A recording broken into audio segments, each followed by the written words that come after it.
always praying, and my kids. Natutuwa nga ako dahil pag nakikita niya, kabisado na yung mukha ko eh, pag nadidepress ako. Daddy, let's pray. Ganun sila. Nakuha nila kay Mami. Tinuturuan ni Mami itong dalawa.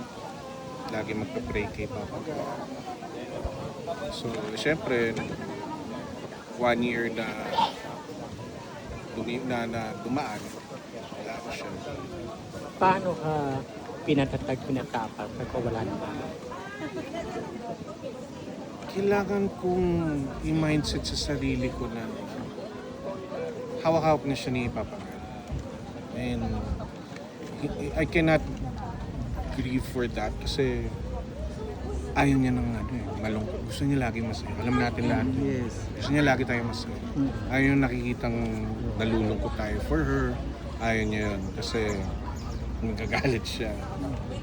So I made it a point na pag nakakaramdam kami ng medyo, pag naalala namin siya, like for example, itong araw na to, we see to it na kahit papano, masaya tayo.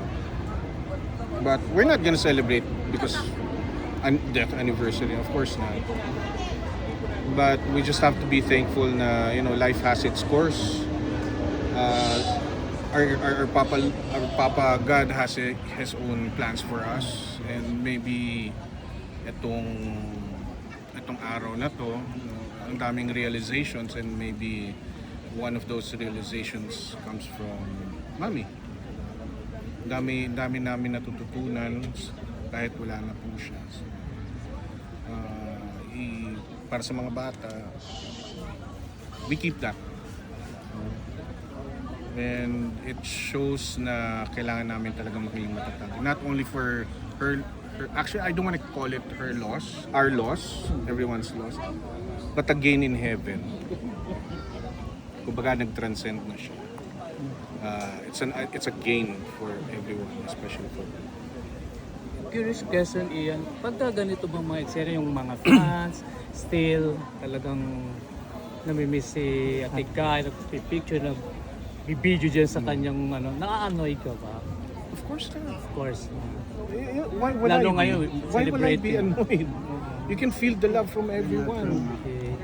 And it's para sa akin, Mom has a Christ-like love for everyone. It's unconditional.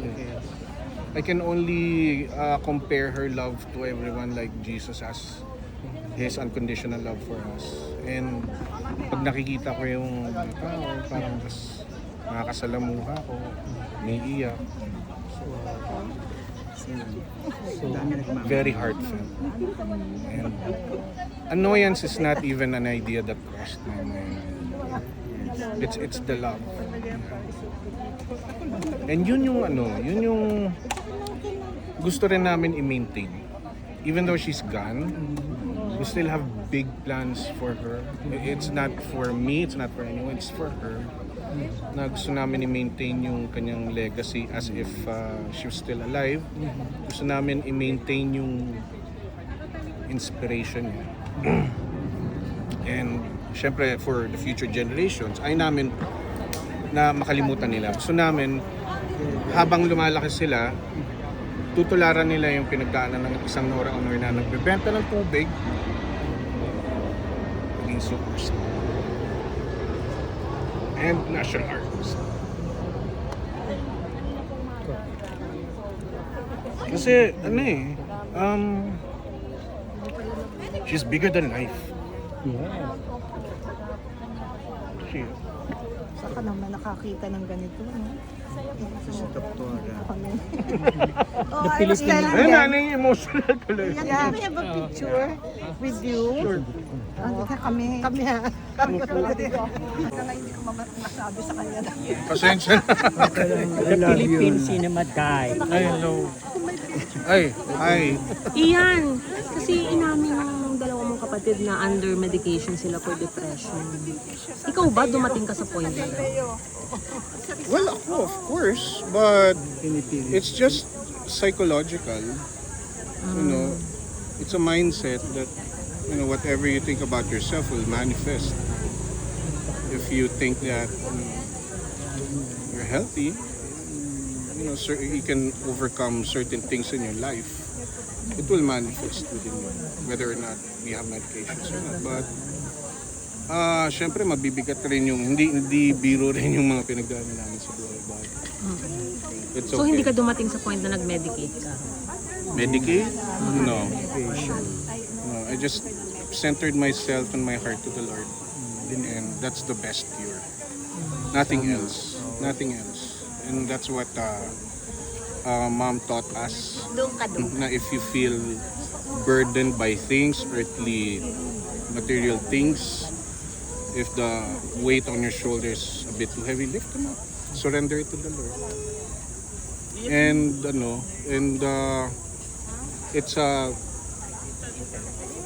it's hard at first, pero once you get used to it, madali na. Kasi that faith grows as you practice it every day. Sige. Sorry. Yan.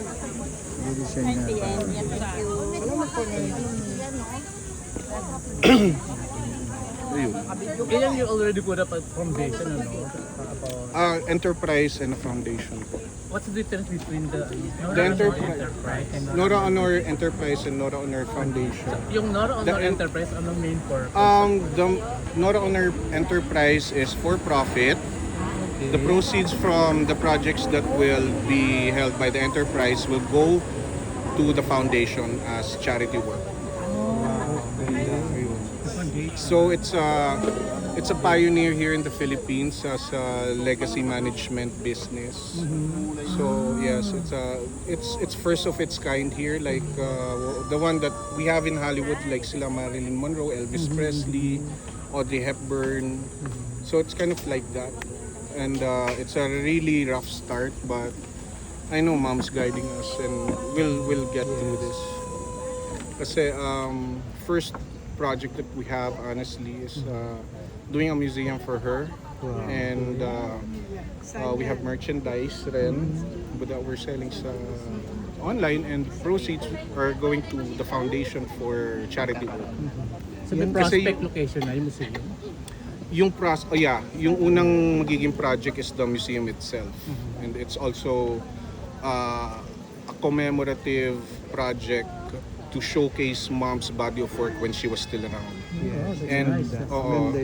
And it will showcase and show the new generation, the future generations, what they can achieve if they only believe in themselves like Nora Honor did once. So,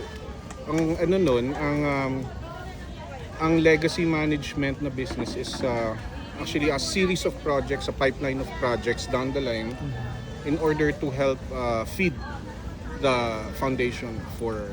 Kasi last 2017, in-establish ni Mami yung Nora Cares. Meron siya. But she wasn't very vocal about that kasi she wants to operate under the radar. Ayaw niyang may issue. Ayaw niyang na-televise or nagkakaroon ng nalalaman ng tao. Kasi ganun siya. And that's also in the Bible, which you don't brag about who you help. Basta galing sa puso. Yun siya. She's not only an actress, she's not only a brilliant and talented actress, but she's also a person with big heart. Na walang, para sa akin walang makakapantay na. And it makes me proud kasi after she passed, at least na fulfill natin yung pangarap niya. Kasi pangarap niya yun. Ever since she was still around, pangarap niya magkaroon ng museum, which didn't materialize when she was around kasi she's so busy, especially when her health started deteriorating, diba? So she didn't have the means. So after she has passed, I made it a point na I would be dedicating my life to preserve whatever her dreams were when she was still around. As a son. So after this first death anniversary, may naka-line up ba activity? May naka-line up. I don't want to disclose anything yet kasi things are, kumbaga, linuluto pa lang. Once it's cooked, it's going to be served, that's the only time that we'll do an announcement. Too premature pa to say anything. Yeah. So all the siblings are involved sa Well, it's the foundation enterprise. Well, it's a one-person corporation for them in the meantime, because all of the legalities has to be done by ano yun. And then after we get traction and momentum, we can. I'm planning to change that into a corporation na. So if everything is working out and everything is rolling and having momentum, everyone can like join. Well, those are my plans so far. They have other plans. At ikaw yan, sa'yo pinamana yan. May prospect location ng museum meron na. Manila. Intramuros? Hindi. Pero yung sa Manila, we're gonna be doing it for probably 2 to 3 months only. It's a teaser. It's not actually a museum, pero it's going to be an honor exhibit in the meantime. We're gonna be having banners along, yung plans pa lang. Ayoko masyadong mag-disclose. So we're gonna Pwede be naman having traveling banners. exhibit, Yeah, diba? we're gonna be doing that after the 3-month exhibit. No, we're gonna be doing a traveling exhibit showcasing different memorabilia of Mom. We're gonna be traveling from places to places. We're also looking for going international to cater for Filipinos abroad, para at least maging malapit pa rin sa puso nila si Nora. And we're gonna be doing that, and with the help of God and Mom, hopefully we can. I know we will push through it. So yung team mo dito is mga taga-showbiz din? Kasi Team. I mean, Team. the people behind you sa paggawa ng mga team. project. They're more professionals, corporates. We have marketing lawyers, PR, tapos heads of operations. Mga architect siguro. No architect. Kasi hindi po namin kailangan muna yung architect. We So have a walang mga business. showbiz personalities na Wala involved po. sa team. Wala po. It's an Walang independent director. It's an independent legacy management business. It's an OPC, one-person corporation. So, yun po. Everything is operating under the law. Yun yung medyo tedious na work. So meron na nagpaparamdam na from taga-showbiz na makikipag-collab sa yung Wala pa naman so far. But if this gets I think you know, be word. interested pag nalaman Oo. nila. If word gets out, siguro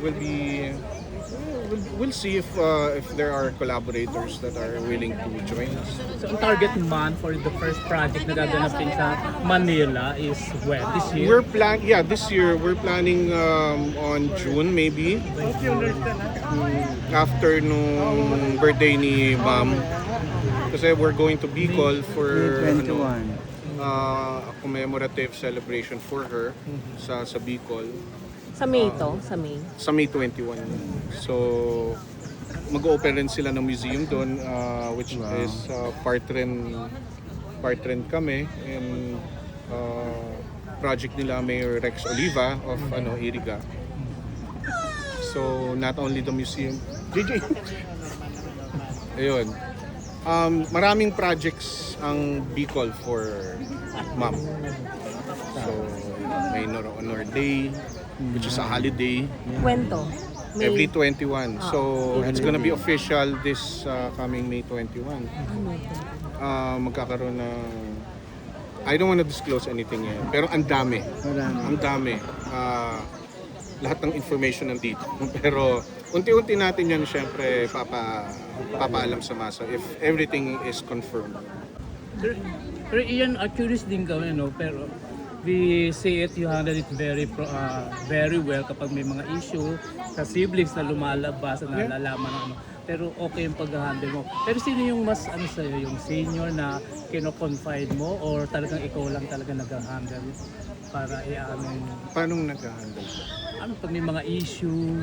Well, issues will be... Advisor siguro. There, always. Meron ba siyang Advisors? Legal advisor. Well, I rather lean towards discernment and wisdom when it comes to that. I don't want to get too emotionally attached to what's happening right now because it's not gonna, it's not gonna be productive for my growth and my family, especially malilit pa yung mga anak ko. I don't want them to be an example na too emotional just because may mga issues. Each and every family has their own issues, diba? It just so happened that, we're in the limelight. And unfortunately, syempre, hindi na natin maiwasan yun.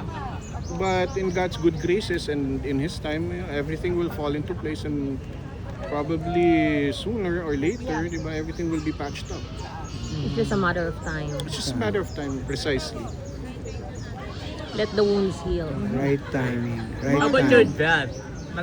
Di ba open naman Oo communication? nga, your dad. Yes, yeah, we Madalas always na kayo talk. Just last night, I was talking to him. So, kakamustahan. And I reminded him about today's event. Oo. Nasaan? But he's busy kasi. And he said he's gonna try to drop by. But, dahil sa body of work niya and his hectic schedule, naiintindihan na natin. Yun. Okay na. Pero eventually, pupunta siya dito. Yeah, well, Bakit hindi? mababa na yung araw eh. I don't know, traffic. I mean, some other time. Some other time. Si Jaden talagang postro ng pag-showbiz niya. Kasi parang ang dami. hinihili siya ng showbiz eh. Gustong-gusto siya na not only the Noranians pero yung mga ibang nakakakita sa kanya sa Opo. social media. So Opo. open ka na mag-artista. Yes naman po. Pag nagkaroon ng tamang pagkakataon, tamang pagkakataon, why not? May mga offers na ba na Actually, meron Dami na, na but yata eh. hindi mo pa tinatanggap? tinatanggap yung mga iba, but hindi na bumabalik. Model, more on endorser. Mas maganda yung Jaden, Nananawagan po. Ay, May gusto Oo nga, kumuhang ba yan? endorse ang anak Bagay na ko. bagay. Just contact. Ayun. Hanapan natin si Jaden. No? akala ko na mo pa, nididimik pa talaga yung exposure Hindi niya po. sa ano. Kasi nasa puso niya eh. Oo. Nakikita niya, nag-enjoy Kaninang siya. umaga, yung mga Fans. ayaw ni mami ng fans eh, yung mga pamilya. Gusto niya kasi family natin. Ang dami. Talagang kanina. ine-entertain niya yung mga Yan yata yung mga naman. tao. Yan naman na ni Jaden kay Mama Guide. nagpapa-picture naman ng gano'n. Thank you so much, Ian. Yeah, you're Thank you welcome. for Picture tayo. accommodation. No problem.